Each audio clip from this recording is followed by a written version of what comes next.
Good morning. Wow, this is a very special interview for me, and because I'm covering RICO cases right now, and I happened to stumble on you outside the courthouse, and your face looked very familiar. So then I said, wait a minute, what is happening? You were doing a press conference, and then I learned you were a part of the Atlanta public school cheating scandal, or APS. And it dawned on me that I should be talking to you right now, and we're here. Talk to me about your experience 11 years ago and why you feel what's happening right now. There may be some questions that you have, and probably a lot of other people have. But let's talk about your case. Right. Well, as you stated, we were indicted 11 years ago. There were 35 educators indicted, all black. We were all charged with RICO conspiracy. It was District Attorney Shani Willis's first premier RICO case. She was the lead prosecutor on the case. And most of the people who were indicted never received any bonus money. I think at the time, the narrative was that educators had cheated to get bonus money, but most had not received any bonus money. There was one teacher whose students didn't even pass the test. And then there were some teachers like myself who taught first or second grade whose test scores didn't even count. But some way they were able to charge us with RICO conspiracy. Now you talk about bonus money. Let's talk a little bit about the bonus money. What was these bonuses that you were expected to receive as a motivation or motive for this RICO prosecution?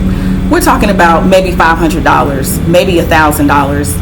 I did not receive any bonus money because at my school we didn't meet our district targets, and many of my co-defendants did not receive any bonus money. But even those that did, we put that much money back into the classroom. Right. So it was really a slap in the face that they would even present this narrative that educators would cheat and then slap felony charges on public school teachers. Right. I remember Dr. Beverly was the chancellor, and she was out of New York. I remember Yes. They brought her from New York City. They did, and unfortunately, she never even made it to trial. She passed away from breast cancer. I remember. It was one of the most tragic things. I have another co-defendant right now, still facing charges, just like I am, still facing prison time, who has stage 4 cancer right now.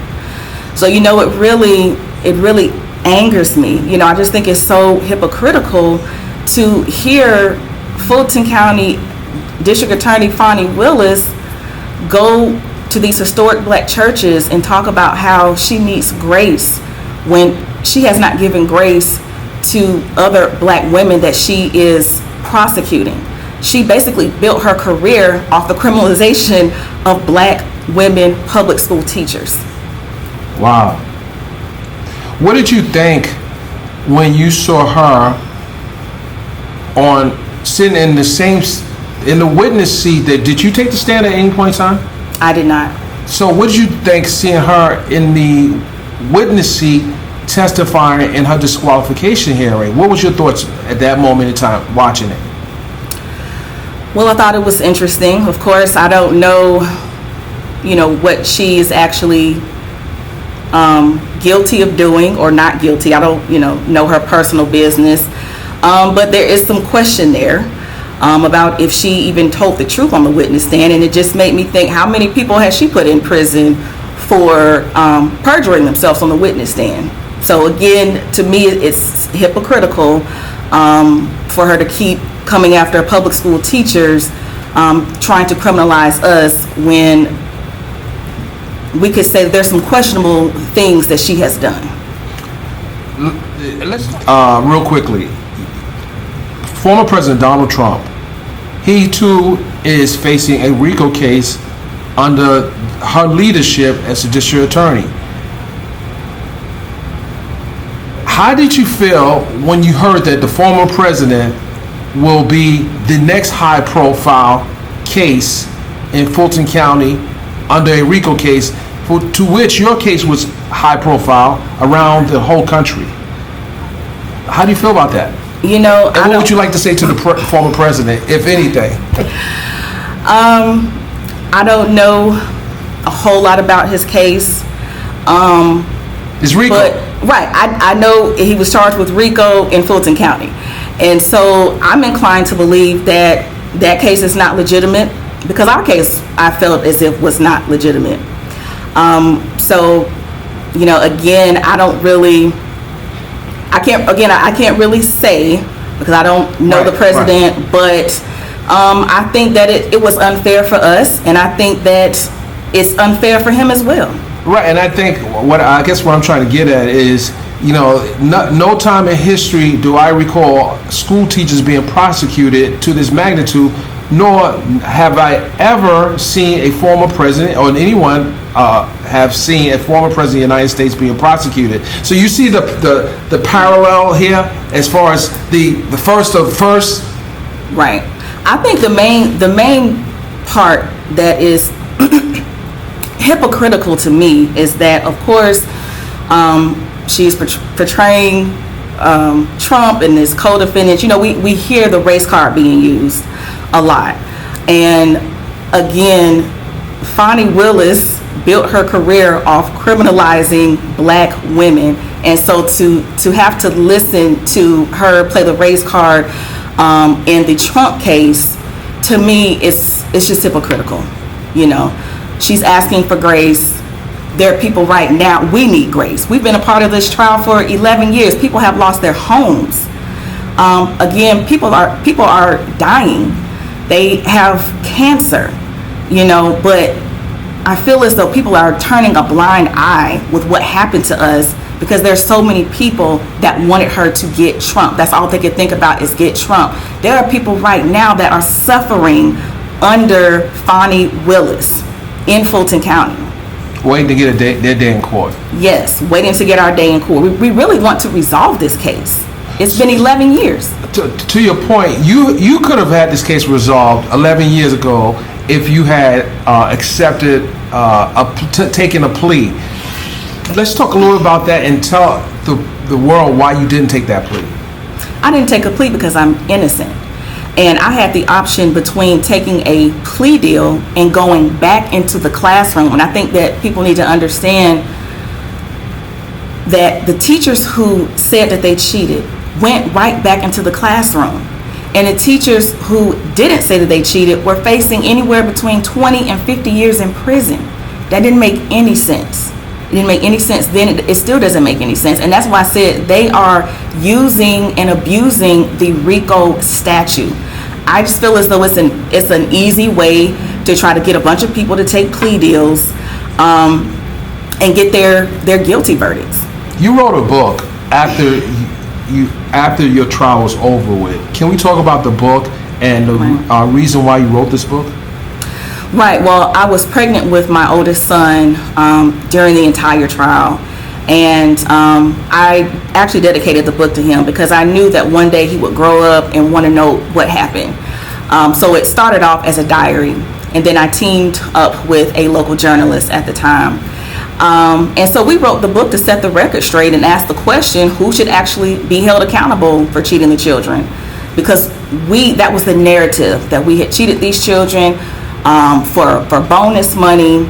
And he deserved to be charged with RICO conspiracy. It was the most ridiculous thing that I had ever experienced. And you said that the most of a bonus you will receive was $500. $500, maybe $1,000. Again, no one from my school received any bonus money because we did not meet our district targets. And while the investigation was going on, this was an investigation done by former Governor Shani Perdue. They knew that the scores had been inflated, but they used those same scores in an application to win a $400 million federal Race to the Top grant. So the state won $400 million, but we were charged with RICO conspiracy. And I've had 2 co-defendants who have done prison time already. Wait a minute. So you're telling me the state was the benefactor of these claims of cheating, and they used the same scores to receive $400 million? That is correct. And they were questioned about it during the trial. One Georgia state official said, well, 80% of the scores weren't questionable. but that still leaves 20% of the scores that were questionable, and they didn't put anything in the application stating that these, that there was an investigation, right. There was an investigation going on, and that some of these scores might be inflated. And this, they presented these in a meeting in Washington, D.C. Scores, right. Can we talk a little bit about the cheating part? The cheating, what gave them the suspicion that these scores were being cheated?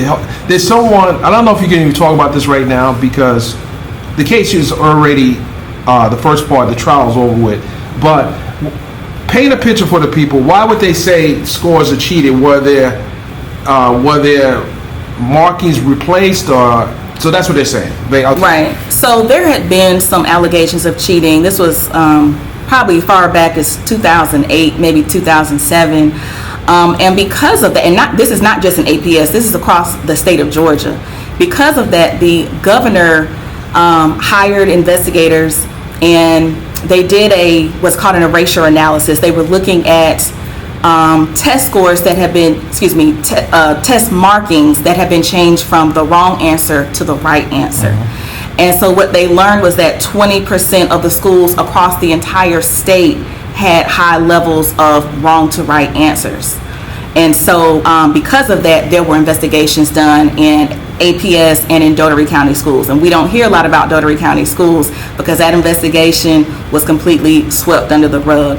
So no one got prosecuted? No one got prosecuted. And let me say, over 40 states in this country had cheating allegations. In Washington, D.C., there were dozens, over 100 schools actually, where there were cheating allegations.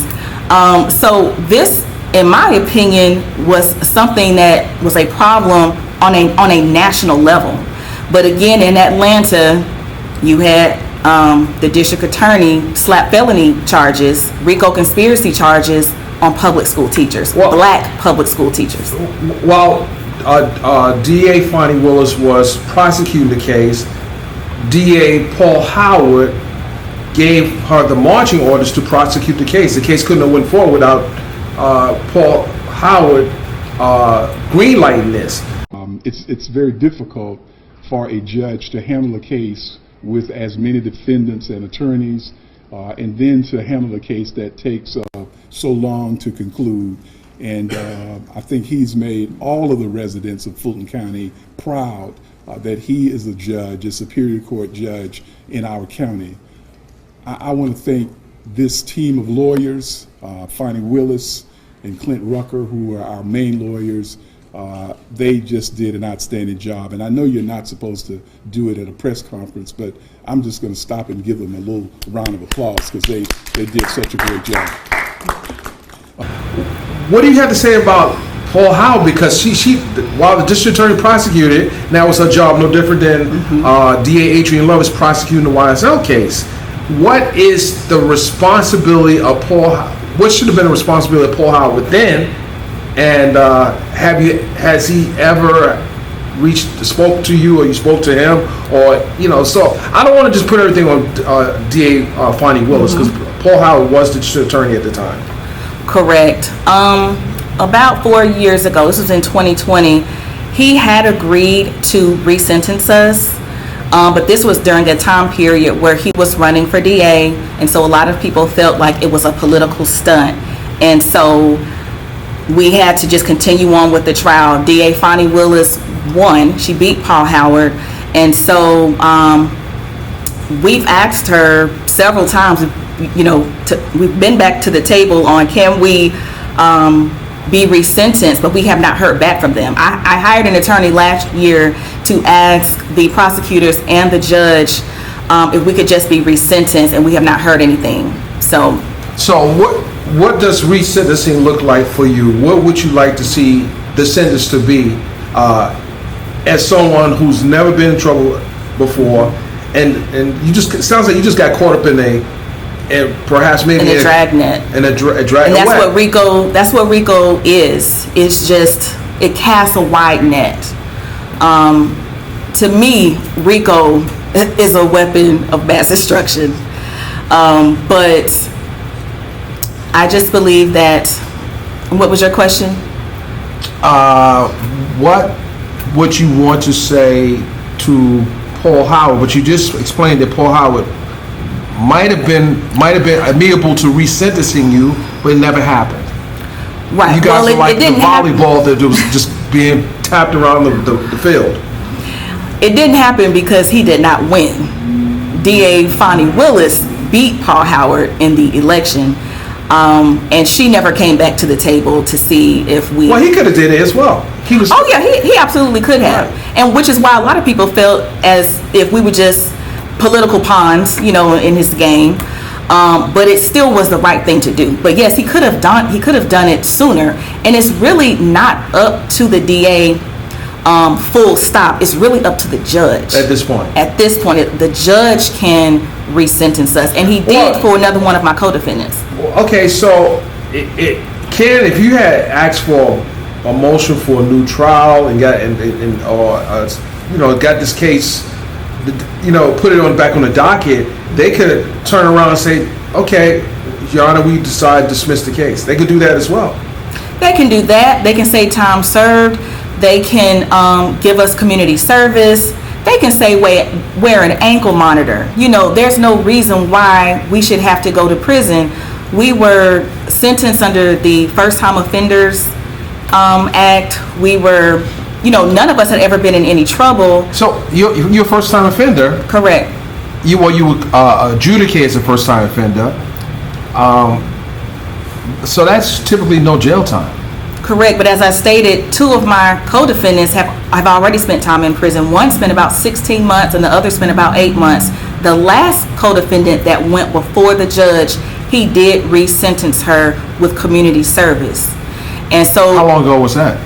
That was a couple of years ago. That was July of 2022. Same judge? Same judge. But we're in a different political climate now. This was before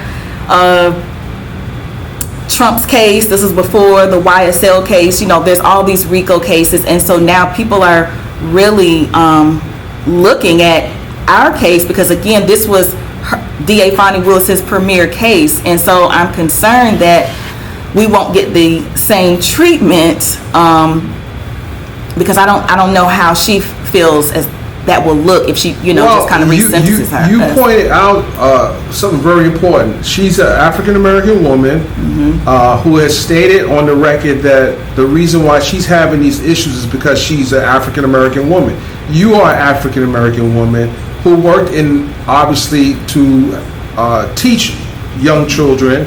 So, again, it kind of, where I'm sitting at, it makes sense, especially like you guys didn't run off with $400 million. You didn't run off with anything. You got nothing out of it. And you were just a small piece of a bigger picture. Even the chancellor at the time, she's passed on, and people were outraged that she was being prosecuted. So I know this, and I know this is a lot for you. If you had the opportunity to just take I call it a convenience plea, say, okay, I apologize, and to move on, would you likely do something like that at this point in time? Yeah, I don't have a problem making like a general apology for what happened. I was a teacher during the time of the Atlanta Public Schools cheating trial. I do think that cheating is wrong. And I do think that the children were affected by it.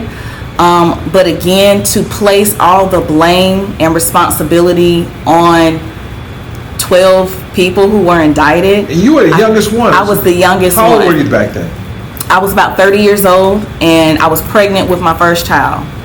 And so it was a nightmare. You were 30 years old back then? Yes, I'm almost 40 years old. Oh, I'll be goodness. 40. Yes, I'll be 40 on the 22nd. Okay, so it's been 11 years. We were indicted 11 years ago. Right. And so that's why I said there's been plenty of time for DA Fonnie Willis and the judge to have resolved this case, and that's why I'm concerned. I don't think they want to resolve it. I think they want to keep it moving forward, and then we may have to go to prison afterwards.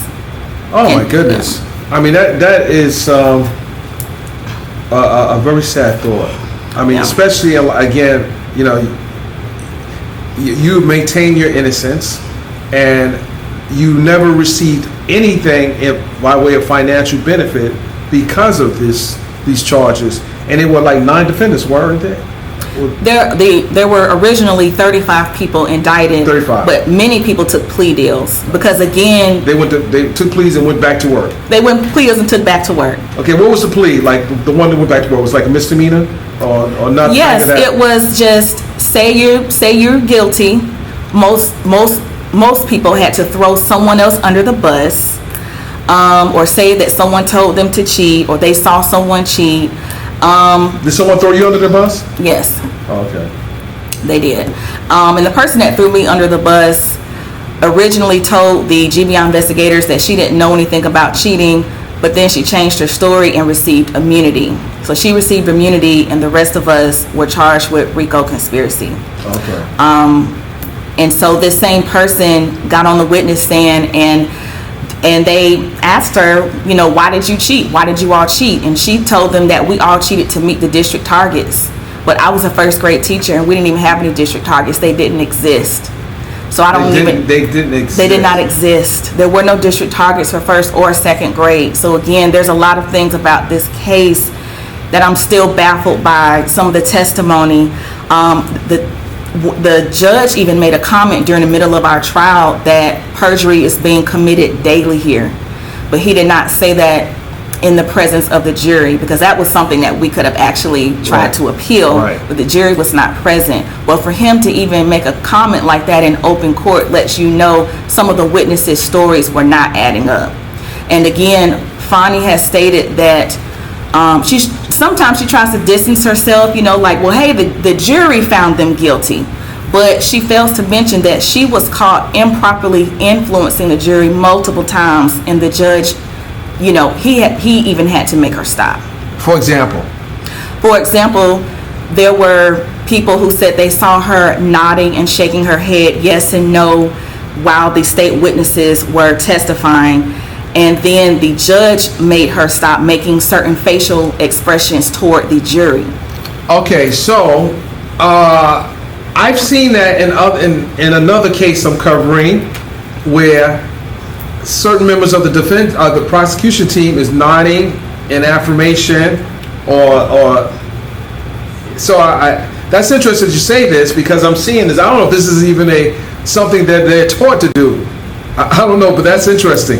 That's very interesting. But it definitely has an effect on the jury. Absolutely. And it definitely has an effect on the person who's on the witness stand. Absolutely. So to me, it's prosecutorial misconduct. Wow. Just wow. Mm-hmm. Let's talk about your book, and how can people purchase your book?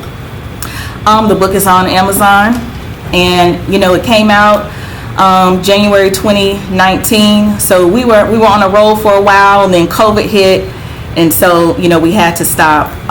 We had to stop promoting the book, and because we were on a book tour and everything. But yeah, and sometimes it's kind of hard for me to talk about this case. I was diagnosed with PTSD right afterwards, and so even just bringing it up again, I can't. Because people ask me all the time, are you keeping up with the YSL case, with the Trump case?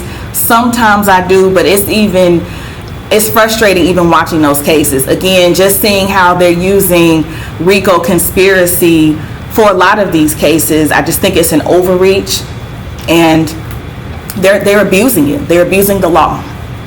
Wow. Well, I hope this works out for you, because like I told you earlier, my daughter's an educator, and I thought it was a reach to it back then to prosecute these teachers when others had received no time, and others just was saying whatever they need to say to get out of this first RICO case. Right. And like anything, when it's the first of something, they got to come out with a bang. And unfortunately, you guys, got banged up behind this. Any final words? We just are just asking for grace, the same as Fani's doing. We're asking for grace. Again, I have a co-defendant with stage 4 cancer. People have lost their homes. We just want to put this case behind us. And so we're just asking for grace. Well, thank you, Ms. Robinson. I do appreciate you taking the time and talking with us. And hopefully this is not the last time, as I will be doing a follow-up on this story. Thank you so much.